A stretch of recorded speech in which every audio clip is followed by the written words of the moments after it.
সবাইকে মানে হাল্লা রকমের ফেলেছি। তার মানে আমরা প্রত্যেকটা সময় আমরা কি প্রত্যেকটা সময় থেকে সিদ্ধান্ত হয়ে যাবে মাত্র আরো প্রত্যেকটা সময় থেকে আজকে আমরা সমাজের তরফ থেকে আমি সিদ্ধান্ত আমরা সমাজের তরফ থেকে মাত্র আর 200 টাকা বলে বৈঠক করলাম।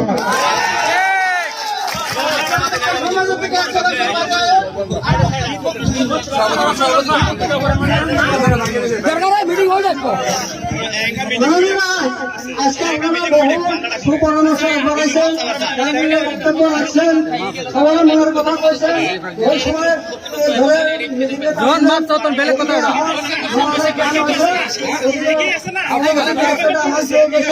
আমি এখন এই পর্যন্ত সমাপ্ত করে আজকে